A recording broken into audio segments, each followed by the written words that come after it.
Here we go. In 5, my back hurts. 4, 3, 2, this floor is hard. 1, let's get it. Oh,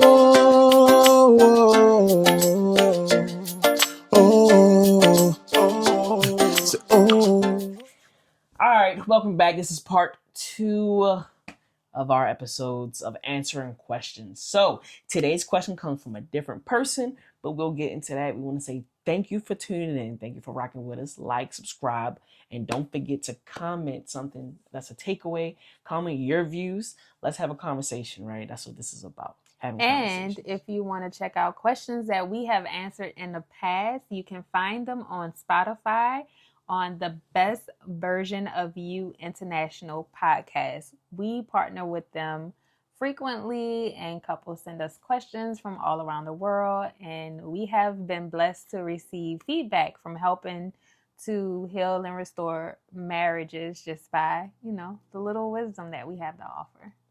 Let's get into today's question, right? So, today's question comes from Ray, and it reads, Hello to you both. My name is Ray. I discovered you on the Best Version of You International podcast this January, and I listened to all your episodes. Great piece. Ray, you did a great thing. I have a question. I have a clingy wife who believes we are supposed to talk all day, every hour, or second. This drains me emotionally because there are times that I cherish me time. Anytime I request that, this brings petty quarrels. How do we balance me time with we time? Thank you for your time. It's a lot of time in that, but a lot of time. We've been through that, haven't we? Yeah. Very, very similar situations. Very similar. Actually in different versions, which is hilarious. So, as always, we've gone through something like this where we would like our own space, time, and attention. My wife would say that at one point in this weird terminal time, I was newly working remotely, and I would talk to her every morning. I mean, I wake up early. My wife likes to wake up when the sun touches her skin, her beautiful skin. You know what I'm saying? And teach his own. Teach his own. Early bird catches the worm, but it teaches his own. I still love her. So she would wake up. By the time she wakes up, I'm already in my day. I'm already feeling good. I didn't talk to God, prayed, we did all the things, She, on the other hand, did not do all that. So she's still coming alive, if you will. It's not even that. It's that my brain needs more time to wake up, and I have to ease into my day. Yeah. So I'm not up, even though I've prayed, brushed my teeth, washed my face, whatever. I'm not ready to have a full-on conversation. Whereas my husband, he could wake up and be on 10, all right, I got all his energy, I'm ready to go, and I'm like, whoa, my guy. Yeah. I need a couple of hours. That's crazy. Hours? Yes. That's crazy. Yes. I like slow mornings. I can deal with slow mornings, but I don't know. You just something about being turned up. I don't wake up on turn up. I wake up. Yes, he does. I do my prayer. No, I don't. I wake up. I pray first. You know what I'm saying? Meditate. Right. That don't mean your energy not there. And then I push. Huh? That don't mean your energy isn't there. Man, yeah, what you saying? I make feel like I wake up and be like, You do. I be like, okay. So anyway. To address Ray's question specifically, how do we balance me time with we time? I think, I don't know. Go ahead. I'm gonna let you take this one first. All right. So what we ended up doing first and foremost is having a conversation to level the playing field, right? To remove any assumptions, any weird gray areas, to see, hey babe, how would you like to wake up? And then, hey, Masha, how do you like to wake up? What can you do? What is your capacity at this time?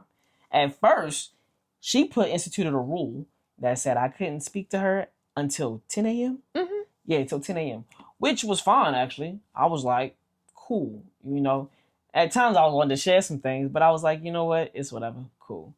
And that actually helped both of us. It helped me stay focused on whatever work I was doing, but also helped her, start her day in the way she wanted to, so that she could have a meaningful conversation, and didn't have to feel like she was being pushed down the steps to wake up or being, thrown on. So that's super important. I'm really glad you brought that up, because what I realized and why I didn't have an answer right away is because I don't know the time and when this is happening. Yeah. Like, is this first thing in the morning? I mean, in the question it said all day, every day. Yeah. So but I know y'all not both home all day, every day, unless you are and you work from home. Yeah, maybe. But still, like, how hours it was like morning. Maybe is when you come home from work. Yeah. And like the first thing you walk through the door and it's like da, da, da, da, and you need to digress first, right? So I would say first isolate the timing and when this is a problem. Yeah. Because I mean, if it's an all day thing, like it's like if it's literally all day, it's like, dang, how does she have that much to talk about? Like, she has to have other things going on. Yeah. Because I'm just like, if you just talk to me all day, every day, I don't know, that's extreme. So it's got to be some isolation where you step back and you're like, wait a minute, when is this happening? Why is this happening? You know what I'm saying? And then that'll help take the situation to a place of where maybe like you can schedule a time. Yeah. I think scheduling it is definitely a good thing. Like, all right, let's do an average person, right? Y'all both work. Let's say y'all both work, y'all both go y'all separate ways for a certain amount of time, and then you come back. Okay? Maybe from 8 to 10 is your busiest time at work. So you let her know, hey, listen, I would love to conversate. I'd love to have a conversation with you. I love to talk to you. However, I need to focus on my job. Or let's say you come home from work, right? And she wants to jump into a conversation. Let her know that you need time to digress.